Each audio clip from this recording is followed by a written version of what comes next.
ॐ तव कथामृतं तप्तजीवनं कविभिरीडितं कल्मषापहं श्रवणमङ्गलं श्रीमदाततं भुवि गृह्णन्ति ये भूरिदा जनाः। শ্রী শ্রী রামকৃষ্ণ কথামৃত পঞ্চম ভাগ সপ্তদশ খণ্ড প্রথম পরিচ্ছেদ শেষাংশ। যতক্ষণ আমিটা তিনি রেখে দিয়েছেন ততক্ষণ একটি ভাব আশ্রয় করে তাকে ডাকতে হয়। শান্ত, দাস্য, বাৎসল্য এই সব। আমি দাসীভাবে 1 বৎসর ছিলাম, ব্রহ্মময়ীর দাসী। মেয়েদের কাপড় ওড়না এইসব পরতাম, আবার নথ পরতাম। মেয়ের ভাবে থাকলে কাম জয় হয়। সেই আদ্যাশক্তির পূজা করতে হয়, তাকে প্রসন্ন করতে হয়। তিনি মেয়েদের রূপ ধারণ করে রয়েছেন।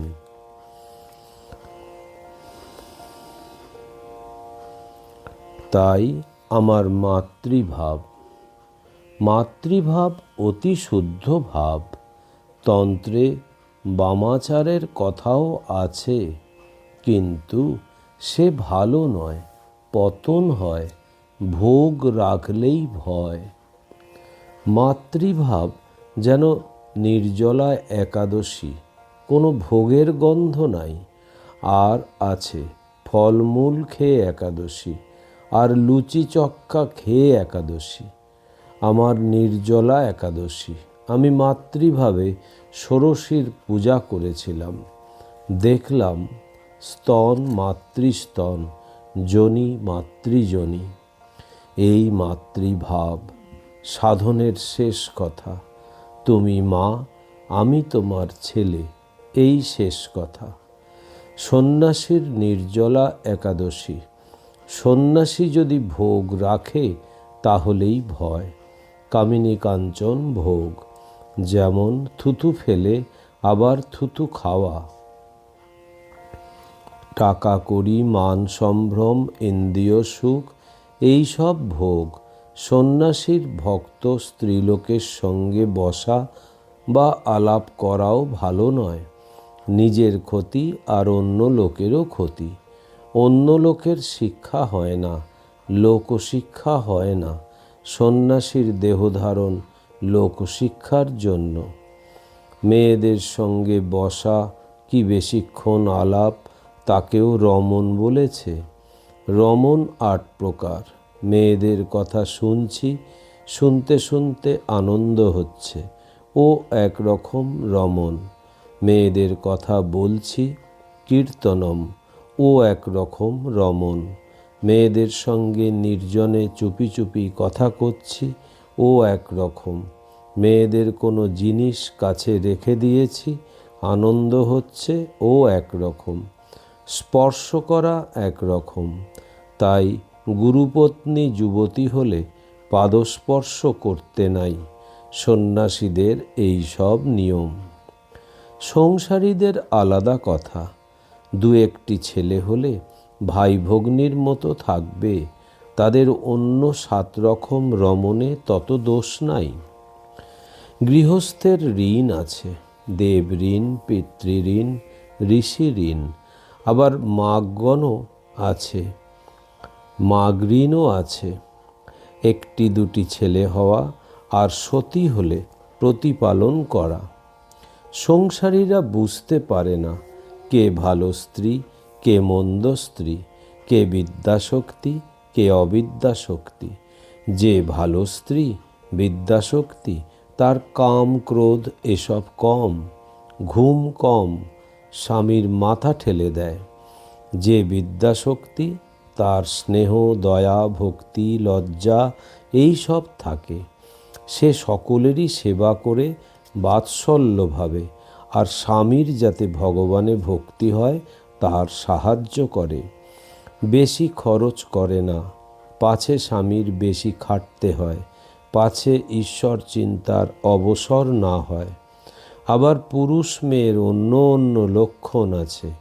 খারাপ লক্ষণ: টেরা চোখ, কোটর, উন পাজর, বিড়াল চোখ, বাছুরে গাল। গিরিশ: আমাদের উপায় কি? শ্রীরামকৃষ্ণ: ভক্তি সার। আবার ভক্তির সত্য, ভক্তির রজ, ভক্তির তম আছে। ভক্তির সত্য দিনহীন ভাব, ভক্তির তম যেন ডাকাত পরা ভাব। আমি তার নাম করছি, আমার আবার পাপ কি? তুমি আমার আপনার মা, দেখা দিতেই হবে। গিরিশ সহাস্যে: ভক্তির তম আপনিই তো শেখান। শ্রীরামকৃষ্ণ সহাস্যে: তাকে দর্শন করবার কিন্তু লক্ষণ আছে। সমাধি হয়। সমাধি 5 প্রকার। প্রথম, পিঁপড়ের গতি, মহাবায়ু ওঠে পিঁপড়ের মতো। দ্বিতীয়, মিনের গতি। তৃতীয়, তির্যক গতি। চতুর্থ, পাখির গতি, পাখি যেমন এডাল থেকে ওডালে যায়।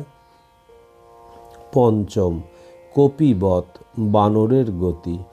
মহাবায়ু যেন লাফ দিয়ে মাথায় উঠে গেল আর সমাধি হলো। আবার দুরকম আছে। প্রথম, স্থিত সমাধি, একেবারে বাহ্য শূন্য, অনেকক্ষণ হয়তো অনেক দিন রহিল। দ্বিতীয়, উন্মনা সমাধি, হঠাৎ মনটা চারিদিক থেকে কুড়িয়ে এনে ঈশ্বরেতে যোগ করে দেওয়া। মাস্টারের প্রতি: তুমি ওটা বুঝেছ? মাস্টার: আজ্ঞা হ্যাঁ। গিরিশ: তাকে কি সাধন করে পাওয়া যায়? শ্রীরামকৃষ্ণ: নানা রকমে তাকে লোকে লাভ করেছে।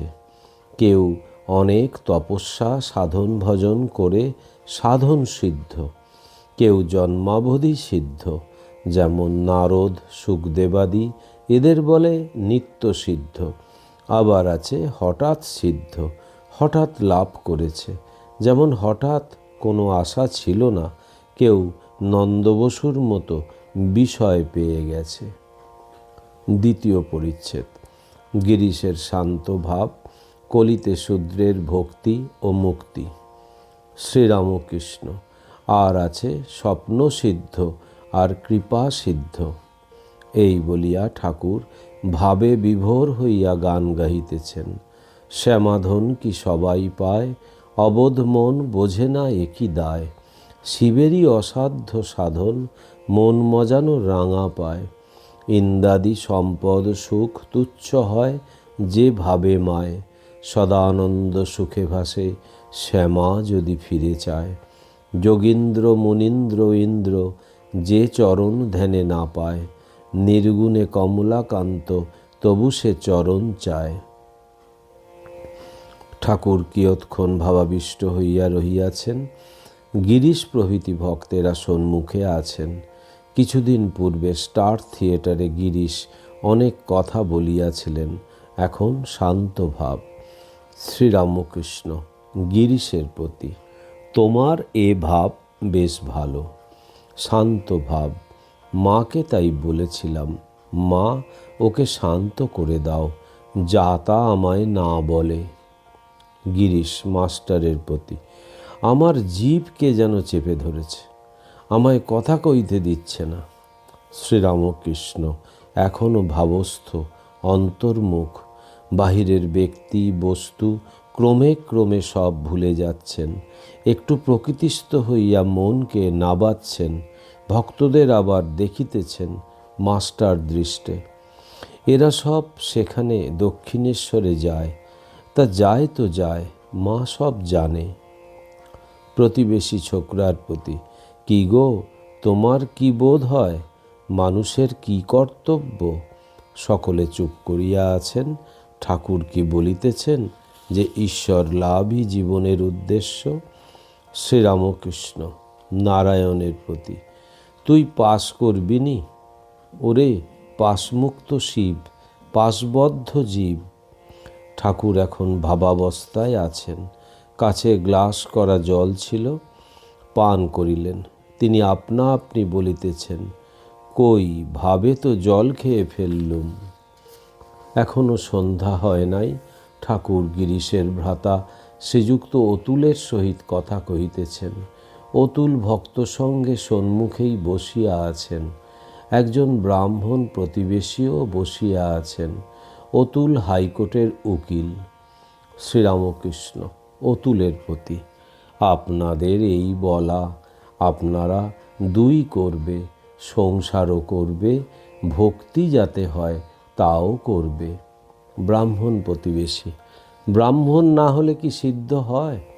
শ্রীরামকৃষ্ণ, কেন? কলিতে শূদ্রের ভক্তির কথা আছে, শবরী, রুইদাস, গুহক, চণ্ডাল এসব আছে। নারায়ণ সহাস্যে, ব্রাহ্মণ শূদ্র সব এক। ব্রাহ্মণ এক জন্মে কি হয়? শ্রীরামকৃষ্ণ, তার দয়া হলে কি না হয়। হাজার বৎসরের অন্ধকার ঘরে আলো আনলে কি একটু একটু করে অন্ধকার চলে যায়? একেবারে আলো হয়। অতুলের প্রতি, তীব্র বৈরাগ্য চাই, যেন খাপ খোলা তরোয়াল। সে বৈরাগ্য হলে আত্মীয় কালসাপ মনে হয়, গৃহ পাতকুয়া মনে হয়। আর আন্তরিক ব্যাকুল হয়ে তাকে ডাকতে হয়। আন্তরিক ডাক তিনি শুনবেনই শুনবেন। সকলে চুপ করিয়া আছেন। ঠাকুর যাহা বলিলেন এক মনে শুনিয়া সেই সকল চিন্তা করিতেছেন। শ্রীরামকৃষ্ণ অতুলের প্রতি, কেন অমন আট বুঝি হয় না ব্যাকুলতা? অতুল, মন কই থাকে? শ্রীরামকৃষ্ণ, অভ্যাস যোগ, রোজ তাকে ডাকা অভ্যাস করতে হয়, একদিনে হয় না। রোজ ডাকতে ডাকতে ব্যাকুলতা আসে। কেবল রাত দিন বিষয়কর্ম করলে ব্যাকুলতা কেমন করে আসবে? যদু মল্লিক আগে আগে ঈশ্বরীয় কথা বেশ শুনত, নিজেও বেশ বলতো। আজকাল আর তত বলে না। রাত দিন মোসাহেব নিয়ে বসে থাকে, কেবল বিষয়ের কথা।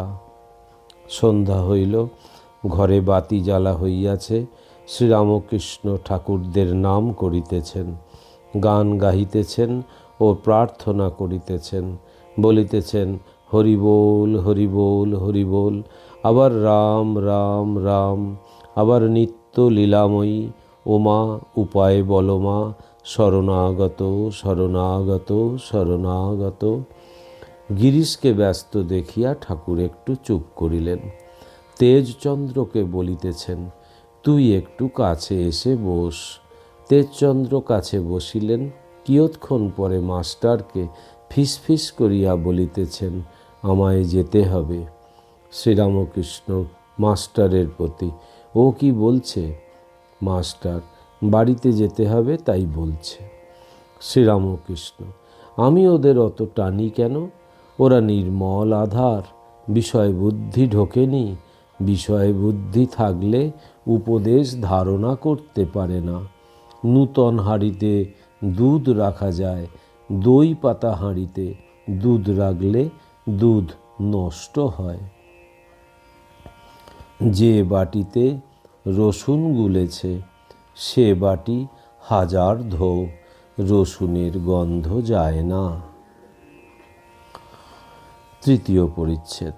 ঠাকুর শ্রীরামকৃষ্ণ বৃষকেতু অভিনয় দর্শন করিবেন। বিডন স্ট্রিটে যেখানে পরে মনমোহন থিয়েটার হয়, পূর্বে সেই মঞ্চে স্টার থিয়েটার অভিনয় হইত। থিয়েটারে আসিয়া বক্সে দক্ষিণাস্য হইয়া বসিয়া আছেন। মাস্টার প্রভৃতি ভক্তেরা কাছেই বসিয়াছেন।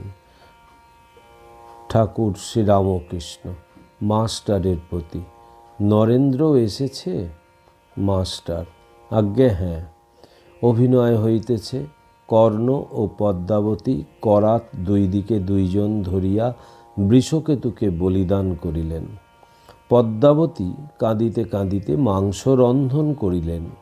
বৃদ্ধ ব্রাহ্মণ অতিথি আনন্দ করিতে করিতে কর্ণকে বলিতেছেন, এইবার এসো, আমরা একসঙ্গে বসে রান্না মাংস খাই। অভিনয়ে কর্ণ বলিতেছেন, তা আমি পারব না, পুত্রের মাংস খেতে পারব না। একজন ভক্ত সহানুভূতি ব্যঞ্জক অস্ফুট আর্তনাদ করিলেন। ঠাকুরও সেই সঙ্গে দুঃখ প্রকাশ করিলেন। অভিনয় সমাপ্ত হইল। ঠাকুর রঙ্গমঞ্চের বিশ্রাম ঘরে গিয়া উপস্থিত হইলেন। গিরিশ, নরেন্দ্র প্রভৃতি ভক্তেরা বসিয়া আছেন। শ্রীরামকৃষ্ণ ঘরে প্রবেশ করিয়া নরেন্দ্রের কাছে গিয়া দাঁড়াইলেন ও বলিলেন, আমি এসেছি। ঠাকুর উপবেশন করিয়াছেন। এখনো ঐক্যতান বাদ্যের কনসার্ট শব্দ শোনা যাইতেছে। শ্রীরামকৃষ্ণ ভক্তদের প্রতি, এই বাজনা শুনে আমার আনন্দ হচ্ছে। সেখানে দক্ষিণেশ্বরে সানাই বাজত, আমি ভাবাবিষ্ট হয়ে যেতাম। একজন সাধু আমার অবস্থা দেখে বলতো, এসব ব্রহ্মজ্ঞানের লক্ষণ। ওম নিরঞ্জনম নিত্যম অনন্তরূপম ভক্তানুকম্পাধীত বিগ্রহং বৈ ঈশাবতারম পরমেশমিড্ডম তং রামকৃষ্ণং শিরসা নমামহম। শ্রীরামকৃষ্ণ অর্পণমস্তু।